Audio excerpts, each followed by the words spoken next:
दोस्तों नमस्कार। एक ऐसी सूचना, एक ऐसा मामला आपके संज्ञान में लाना चाहता हूं भाई साहब, जो आप सबके लिए जानना बहुत ज़रूरी है भाई साहब। वजह उसकी यह है, मैं सीधी बात आपको बता रहा हूं कि अमूमन हम लोग क्या कराते हैं, और बल्कि सभी लोग कराते हैं, उसका नाम है हेल्थ इंश्योरेंस। हेल्थ के प्रति हम लोग बड़े कासस रहते हैं और रहना भी चाहिए प्रत्येक व्यक्ति को, लेकिन उसके प्रति कितना रहें सजग, कि क्या क्या सावधानियां बरतें, ये भी हमारे लिए जानना जरूरी है। देखिए, हेल्थ इंश्योरेंस तो आप करा लेते हो भाई, आपने प्रीमियम दिया और आपका कवर हो गया, इंश्योर्ड हो गया, सब इतने रुपए तक का खर्चा कंपनी आपको देगी आपके स्वास्थ्य के मामले में। लेकिन उसका इस्तेमाल कैसे करें कि जो आपके लिए ही इस्तेमाल हो, उसका दुरुपयोग हॉस्पिटल के लोग न कर पाएं। जी, आज मैं इसी पर ये बात आपको बताना चाहता हूँ। ये एक बिल्कुल ताज़ा मामला है, ताज़ी घटना है भाई साहब। जी, मैं सीधे आता हूँ घटना पर। एक व्यक्ति उत्तर प्रदेश की राजधानी लखनऊ के रहने वाले हैं। नाम है उनका संजय वर्मा। पेशे से इंजीनियर है, वहाँ मैनेजर कहा जाता होगा। जो भी रिलायंस कंपनी वो मैनेजर थे, उनकी मुंबई में पोस्टिंग थी।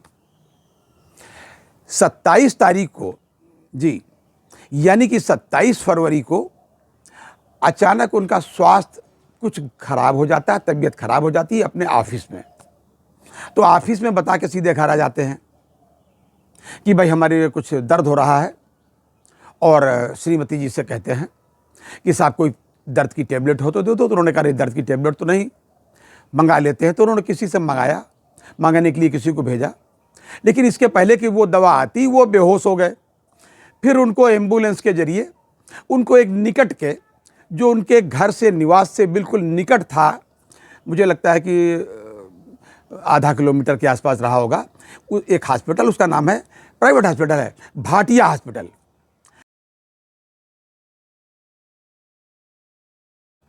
भाई जब आदमी की तबीयत अचानक खराब होती है, तब वो निकट के हॉस्पिटल में ही जाता फर्स्ट एड के नाते, कि अगर अच्छा हॉस्पिटल होगा तो जो भी है सब ठीक हो जाएगा। अब उनके हेल्थ इंश्योरेंस भी था, कोई समस्या नहीं थी। लेकिन था क्या मामला, ये मैं नेपथ्य में आपको बता दूं। वो जो भाई साहब थे जिनकी तबीयत खराब हुई थी, उनको हार्ट अटैक आया था और घर में ही उनकी मृत्यु हो गई थी। क्योंकि वो नॉन मेडिको उनकी फैमिली थी, फैमिली में केवल उनकी पत्नी वहां रहती थी। चूंकि उत्तर प्रदेश की राजधानी लखनऊ में के वो रहने वाले थे, तो केवल वो पति पत्नी वहां रहते थे। तो पत्नी उनको हॉस्पिटल लेकर के गई और ये मालूम हुआ, मतलब ये बाद में सारी बातें सब क्लियर हो गई कि उनका हार्ट अटैक हो गया। भाई हॉस्पिटल में जैसे पहुंचे तो वहाँ नर्स वगैरह जो भी है, काफ़ी तजुर्बेकार सब लोग होते हैं, उन्होंने भाई धीरे से बता दिया कि इनमें तो कुछ है नहीं है, इनका तो हार्ट अटैक हो गया है, तो एक्सपायर हो गया। पत्नी जोर जोर से रोने लगी या जो ऐसा भी, मतलब उसको सब देखते हुए वहाँ के लोगों ने थोड़ा सा क्या उसका लाभ उठाया, मैं आपको क्या बताऊँ। तुरंत उनको वेंटिलेटर पर डाला के हिसाब नहीं, अभी मैं देख रहा हूँ बिल्कुल ठीक हो जाएंगे। तो हर आदमी चाहता है कि भाई ठीक हो जाए, अगर किसी तरीके से ठीक हो जाए तो क्या है। वो तो मान लीजिए नर्स थी जिसने बताया। अब ये देखो, ये तो बता रहे हैं हॉस्पिटल के जो दूसरे अधिकारी टाई लगाए हुए साहब हैं, उसी 27 तारीख से उनको भाई साहब वेंटिलेटर पर डाल दिया जाता है। और मुंबई के हॉस्पिटल का वेंटिलेटर का खर्चा आप जानिए, ये पहले पूछ लिया जाता है कि आपका हेल्थ इंश्योरेंस है कि नहीं, क्या है। हेल्थ इंश्योरेंस था उनका, मैं उनका कार्ड भी आपको दे रहा हूँ, मतलब आपके इस वीडियो में लगा रहा हूँ कि ये हेल्थ इंश्योरेंस था। और 15 लाख रुपए का उनका कैशलेस हेल्थ इंश्योरेंस था, कि मतलब उनको कोई पैसा नहीं देना, खाली कार्ड दिखा दें, कार्ड लगा दें, जानो सब ठीक। वही हुआ। अब उन्होंने वेंटिलेटर पर डाल दिया, और वेंटिलेटर पर क्या क्या डाला, कैसे क्या किया नहीं मालूम।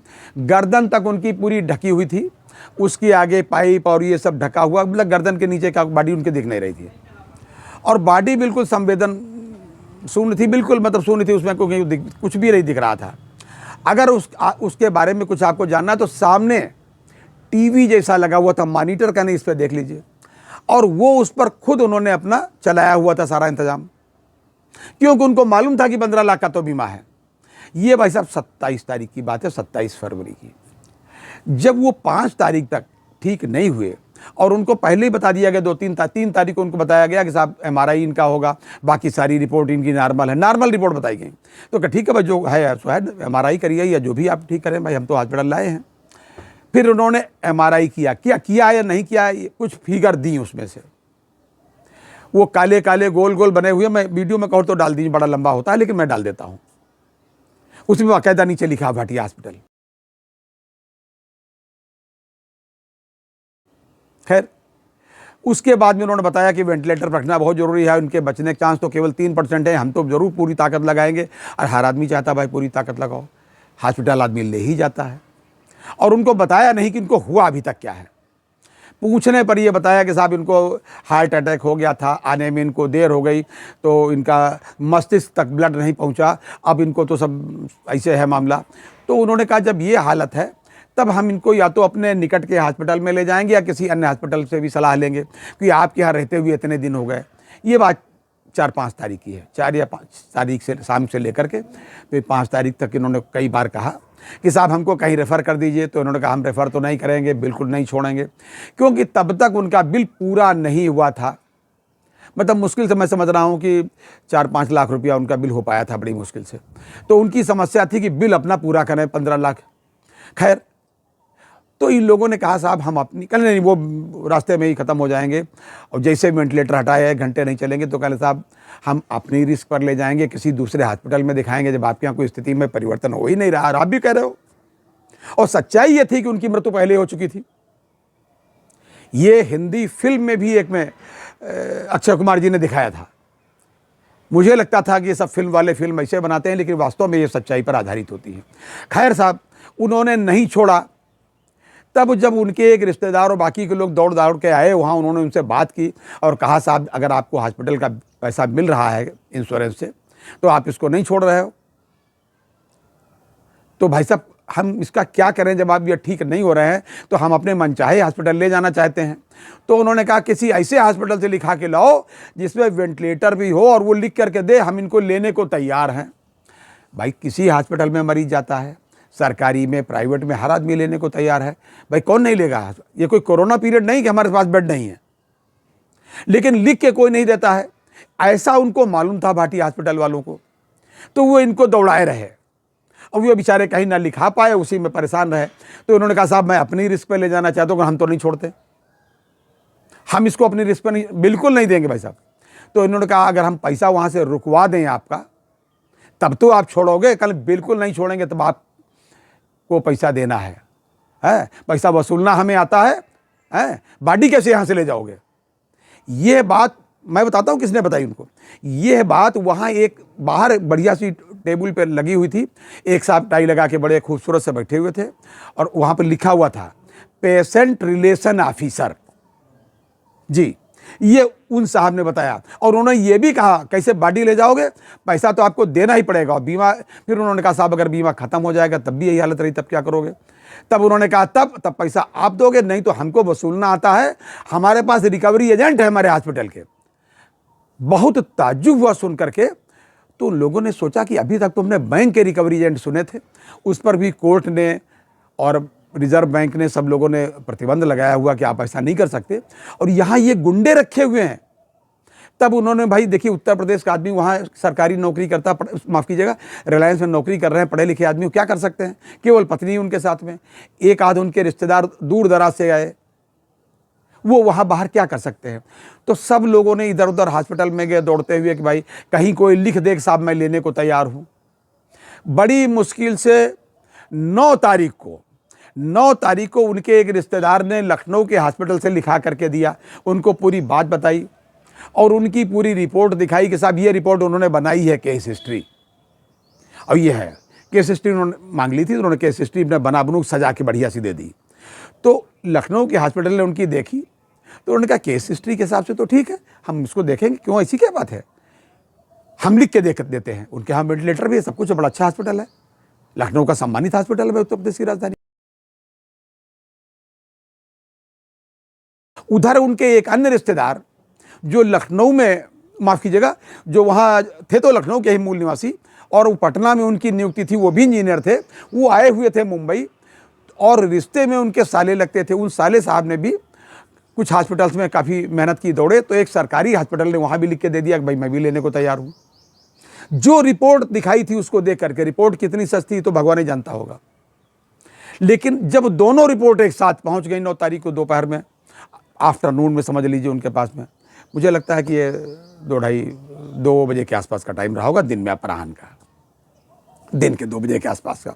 दोनों रिपोर्ट, मतलब दोनों कि हम मरीज ले लेंगे, ये एक्सेप्टेंस मुंबई के एक हॉस्पिटल का, सरकारी हॉस्पिटल का, और लखनऊ के एक अन्य हॉस्पिटल का।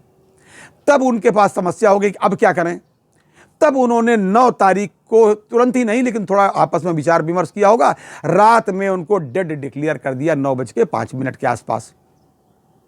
जी, उनका डेथ सर्टिफिकेट भी बना के वही अपना सब सर्कुलेट कर दिया। वहाँ तो बीएमसी वाले आते रहते हैं जैसे भी है।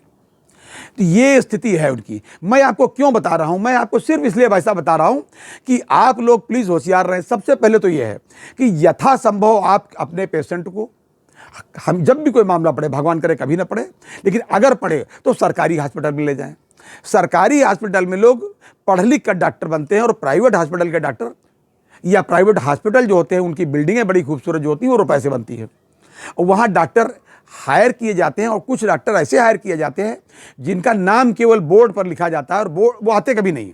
बोर्ड पर नाम लिखने की उनको फीस मिलती है, वो अपनी फीस लेते रहते हैं। जिनको हम भगवान का दूसरा रूप समझते हैं वो कभी कभी यमराज के सगे भाई साबित होते हैं। तो मेरा आपसे ये अनुरोध है, आप सबसे सुझाव है कि इंश्योरेंस अवश्य कराएं। जब फर्स्ट एड की मामला हो, छोटा मोटा मामला फंसे तो कभी इंश्योरेंस का इस्तेमाल ना करें, ताकि गिद्ध दृष्टि ऐसे प्राइवेट हॉस्पिटल वालों की आपके इंश्योरेंस पर पड़े और आपके मरीज के प्राण चले जाए और इंश्योरेंस का भी पैसा जाए, आपका भी पूरा घर बिक जाए। जब कभी ऐसी स्थिति हो, पहले तो अपने पैसे से इलाज कराने का प्रयास करें, अथवा सरकारी अस्पताल में जाए, वहाँ जो हो अपने इस्तेमाल करें, कोई नुकसान नहीं। मतलब ही कहने का केवल ये कि इंश्योरेंस अवश्य कराएं, लेकिन इंश्योरेंस का इस्तेमाल कैसे करना है ये अवश्य जान लें। जी, ये था आज तक का अपडेट। आँख खोलने के लिए हमारी और आपकी, हमारे वो जानने वाले थे, जब मैंने उसको देखा, मेरी घटना संज्ञान में आई, उन्होंने मुझे बताया, तब भाई साहब वो किसी तरीके से उनको लखनऊ लाए, उनकी डेड बॉडी, और लखनऊ में उनका अंतिम संस्कार हुआ। ये स्थिति होती है।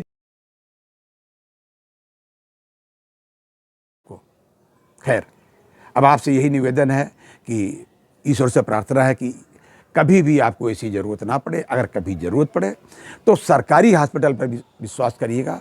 थोड़ा सरकारी हॉस्पिटल में भीड़ होती है, इस वजह से आइए और आप व्यवहार में कभी कभी परिवर्तन उनके हो जाता है, क्योंकि सुबह से शाम तक हज़ारों मरीज़ देखते हैं। प्राइवेट हॉस्पिटल में ऐसा नहीं होता, गिने चुने मरीज आते हैं, शीशा चमकता रहता है, मे आई हेल्प यू का काउंटर लगा रहता है, वहाँ खूबसूरत एक लेडी बैठा दी जाती है केवल सच झूठ बोलने के लिए, और एक पेशेंट रिलेशन ऑफिसर बैठाया जाता है। सरकारी अस्पताल वाले केवल सेवा में जुटे रहते हैं भाई साहब, और सरकारी अस्पताल के डॉक्टर ना होते तो कोरोना में इतने लोग बचते भी नहीं भाई साहब।